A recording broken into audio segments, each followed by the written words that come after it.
cita-cita ibu apa? Sebelum meninggal tuh cita-citanya apa? Iya, ibu mau wisuda dulu 30 juz. Baru ya Allah saya menunggu apa-apa ya Allah. Jangan gitu doanya.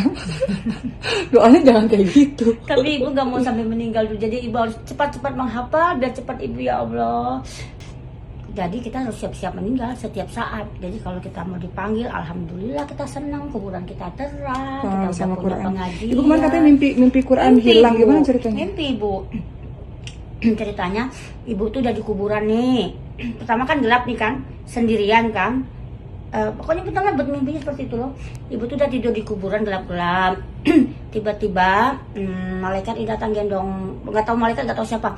Dia tuh gendong Quran yang biasa ibu baca. Bukan baca Quran, ibu kan segede-gede gini. Ibu pernah mimpi, kata beliau itu. Pernah mimpi bahwa ibu di dalam kubur, kata beliau.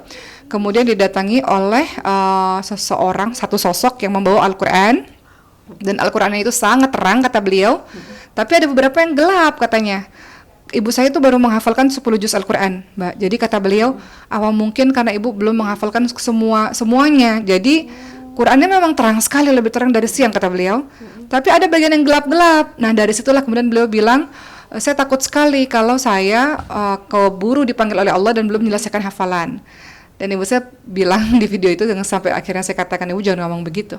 Karena ibu saya bilang, kalau saya udah selesai hafalan, boleh ya Allah, engkau ambil ya Allah. Nah, saya bilang, ibu jangan ngomong begitu, gitu.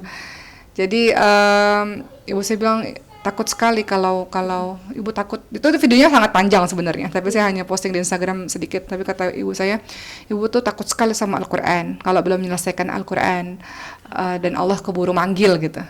Jadi kata beliau, kalau udah selesai hafalan, bahagia bisa pulang sama Allah, kembali kepada Allah, bahagia, kata beliau gitu.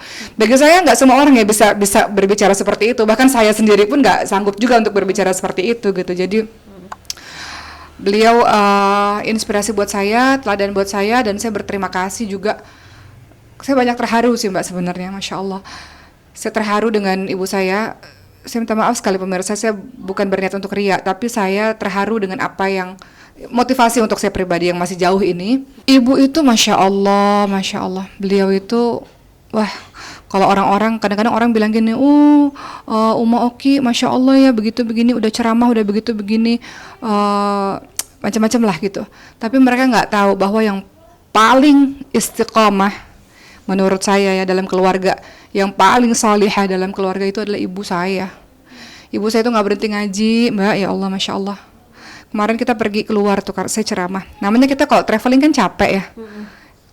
Kenapa capek? Karena perginya kan banyak kemana-mana. Ibu saya itu mulai dari sebelum subuh sampai subuh masih ngaji terus. Kemudian ketika traveling ya traveling, tapi sampai rumah sebelum tidur ngaji lagi.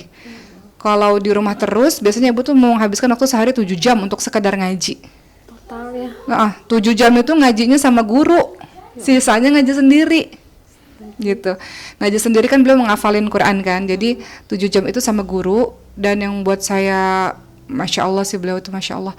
Beliau itu nggak cuma ngaji sendiri, tapi ngajak orang-orang untuk ngaji bareng. Jadi belajar secara online, beliau ngajak ipar-iparnya, semuanya saudara-saudaranya di berbagai macam kota untuk Zoom bareng bersama dengan guru gitu. Beliau juga di kelompok yang lainnya, beliau juga ngajak seluruh tetangga-tetangga untuk ngaji bareng gitu. Saya sebetulnya terharu dengan apa yang Ricis lakukan. Ricis itu Masya Allah, kami ini kan lahir dan besar di Batam, Kepulauan Riau.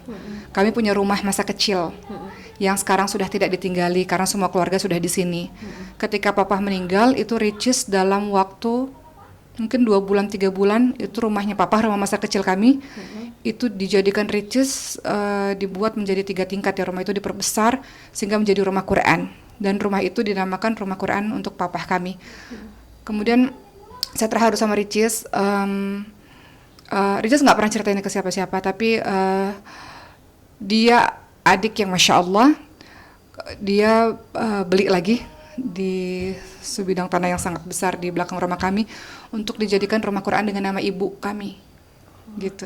Berarti yang di Batam, yang di Batam itu semuanya itu adalah yang Ricis lakukan. Jadi saya suka terharu lah ya, terharu dengan apa yang dia lakukan, khususnya apa ya, kan setiap orang punya cara mengabdi kepada orang tua yang berbeda-beda ya.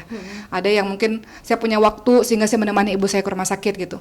Richard Allah boleh berikan kelebihan mungkin finansial, kemudian dia buka rumah Quran atas nama orang tuanya seperti itu. Atau Cindy dengan cara yang lain. Jadi apa ya, kami berharap bahwa kami cuma punya ibu tunggal, maksudnya belum, orang tuanya satu udah pergi gitu. Jadi mungkin salah satu cara yang bisa kami lakukan ya dengan hal-hal seperti itu gitu. Sebenarnya gini sih, kenapa akhirnya dalam keluarga kami itu ada rumah Quran. Itu sebenarnya ketakutan terbesar kami. Kita ini kan hidup kan sudah sibuk ya. Kita kan bekerja, itu sibuk dengan dunia kan teman-teman semua kan. Maksudnya ya kalau azan ya sholat dan sebagainya. Cuman kan hari-hari kita tuh hiruk pikuk sibuk dengan dunia. Ketika kita berada di lingkungan orang-orang Quran, itu rasanya tuh kita tercas lagi gitu. Ketika pulang ke rumah bersama dengan orang-orang Quran gitu kan. Jadi kita tercas lagi. Yang tadinya mungkin imannya turun, lowbat gitu. Ketika ketemu sama mereka tercas lagi gitu. Jadi punya energi kuat lagi untuk kembali keluar kemana-mana gitu. Jadi sebenarnya rumah Quran atau akhirnya sekarang jadi pesantren Quran itu sebetulnya kami sekeluarga itu membutuhkan orang-orang soleh itu. Kami mau hidup di tengah-tengah orang-orang soleh itu, gitu, orang-orang baik itu, gitu. Nah, itulah kenapa tadi saya katakan kita butuh orang-orang soleh di sekitar kita, partner. Kenapa? Supaya dia ngingetin kita ini manusia kita ini males, lalai, banyak lupanya, udah tahu tapi nggak dilakuin. Kita boleh kok temenan atau bergaul dengan siapapun, tapi setidaknya circle terdekat kita tuh harus orang-orang baik itu, orang-orang soleh itu untuk ngingetin kita gitu. Jadi itu seperti anak kita, di situ ada sekitar kurang lebih 40 anak ya yang tinggal di situ menghafalkan Quran dan tinggal di situ. Menghafal Al-Quran. Dan juga setiap sore maghrib anak-anak kecil datang ke situ. Jadi rumah itu hidup. Yang paling penting rumah itu hidup. Jadi kemarin saya pulang kampung, saya terharu bahwa rumah itu hidup dengan mereka gitu. Jadi rumahnya papa tuh hidup gitu. Semenjak papa meninggal, langsung 2 bulan setelah itu udah berdiri rumah Quran itu. Dan sudah menghasilkan berapa penghafal Al-Quran, Kak? Penghafal Quran kemarin udah lulus, sekarang mungkin 60 kali ya, kurang lebih 60. Nah, yang satu lagi itu di samping rumah atau di belakang rumah kami itu ada tanah yang cukup besar, dan itu juga di Ricis bebaskan, tapi dengan nama ibu gitu. Maksudnya rumah Quran nama ibu gitu. Oke, ya Allah, subhanallah. Gitu. Jadi dan ibu bilang anak-anak harus amanah. Kelak ibu nggak ada, tetap jadikan tempat ini sebagai rumah Quran gitu.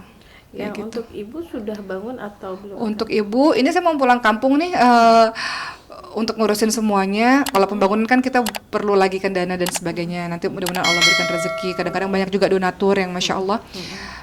Tapi masih pembebasan lahan saat ini.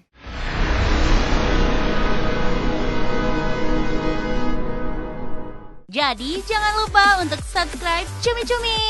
Ditekan ya tombol lonceng merahnya.